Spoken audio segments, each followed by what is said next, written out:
11,062 పోస్టులతో. రేపు DSC notification. మే 3వ వారంలో పరీక్ష. 10 రోజుల పాటు నిర్వహణ. పాత నోటిఫికేషన్కు వచ్చిన దరఖాస్తులను పరిగణనలోకి తీసుకునేలా సాఫ్ట్వేర్ తయారీ. గత డిఎస్సి కన్నా పోస్టుల సంఖ్య పెరగడంతో భారీగా దరఖాస్తులు రావొచ్చని అంచనా. ప్రశ్న పత్రాలు మొదలు ఫలితాల వరకు సాంకేతికతను వినియోగించేలా కసరత్తు. రాష్ట్రంలో ఉపాధ్యాయ నియామకాలకు సంబంధించిన డిఎస్సి నోటిఫికేషన్ గురువారం వెలువడే అవకాశం ఉంది. మే 3వ వారంలో పరీక్ష నిర్వహించాలని నిర్ణయించిన అధికారులు ఇందుకు సంబంధించి ఏర్పాట్లు చేస్తున్నారు. 10 రోజులపాటు పరీక్ష షెడ్యూల్ కూడా ఖరారైనట్లు విశ్వసనీయంగా తెలిసింది. మొత్తం 11,062 టీచర్ పోస్టులను విద్యాశాఖ ప్రతిపాదించిగా దీనికి ఆర్థిక శాఖ అనుమతి కూడా లభించింది. దీంతో నోటిఫికేషన్ వెలువడటమే తరువాయి. వాస్తవానికి బుధవారమే నోటిఫికేషన్ ఇవ్వాలని భావించిన షెడ్యూల్ ఖరారు. సాఫ్ట్వేర్ రూపకల్పనకు తుది మెరుగులు దిద్దాల్సి ఉండటంతో ఒకరోజు ఆలస్యం కావొచ్చని అధికారులు తెలిపారు. గతేడాది 5,089 పోస్టుల భర్తీకి సంబంధించిన నోటిఫికేషన్ ఇచ్చారు. వాటితో పాటు కొత్త పోస్టులు కలుపుకొని డిఎస్సి నిర్వహించాలని ప్రభుత్వం నిర్ణయించింది. ఈ కారణంగా పాత నోటిఫికేషన్ను రద్దు చేశారు. అయితే గతంలో వచ్చిన దరఖాస్తులను పరిగణనలోకి తీసుకునేలా సాఫ్ట్వేర్కు రూపకల్పన చేస్తున్నారు. ఎస్జిటి పోస్టులే ఎక్కువ.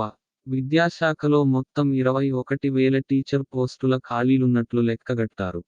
వాటిల్లో ఎస్జిటిలను నేరుగా నియమించడానికి వీలుంది. కాబట్టి ప్రస్తుతం డిఎస్సిలో ప్రకటించే 11,062 పోస్టుల్లో 6,500 పోస్టులు ఎస్జిటిలే ఉండే వీలుంది. స్కూల్ అసిస్టెంట్ ఖాళీలపై మరికొంత స్పష్టత రావాల్సి ఉంది. పదోన్నతుల ద్వారా ఎస్జిలతో 70% వరకు భర్తీ చేస్తారు. మిగిలిన 30% నేరుగా నియామకం చేపడతారు. పదోన్నతులకు సంబంధించి న్యాయ వివాదం ఉండటంతో ఎస్ఏ పోస్టులపై ఓ నిర్ణయానికి రాలేకపోతున్నారు. కాబట్టి 1,500 నుండి 2,000 వరకు ఎస్ఏ పోస్టులను నేరుగా డిఎస్సి ద్వారా చేపట్టే వీలుంది. భాషా పండితులు, పీఈటీలు ఇతర పోస్టులు కలుపుకుని మొత్తం 11,062 పోస్టులు ఉండే వీలుందని తెలుస్తోంది. గతేడాది ప్రకటించిన డిఎస్సికి 1,77,502 దరఖాస్తులొచ్చాయి. ఈసారి పోస్టులు పెరగడంతో భారీగా దరఖాస్తులు వచ్చే వీలుందని అప్రయత్నంగా అధికారులు. డిఎస్సిపై నిరుద్యోగులు భారీ ఆశలు పెట్టుకున్నారు. దాదాపు 4 లక్షల మంది ఇప్పటికే ఉపాధ్యాయ అర్హత పరీక్ష ఉత్తీర్ణుయ్యారు. వాళ్లంతా డిఎస్సి కోసం ఎదురుచూస్తున్నారు. ఈ నేపథ్యంలో ఎక్కడా ఎలాంటి సమస్య తలెత్తకుండా అధికారులు జాగ్రత్త పడుతున్నారు. ప్రశ్న పత్రాలు మొదలుకొని ఫలితాల వరకు సాంకేతికతను ఉపయోగిస్తున్నారు. ఇందులో భాగంగా సాఫ్ట్వేర్ రూపకల్పనపై మరింతగా దృష్టి పెట్టారు.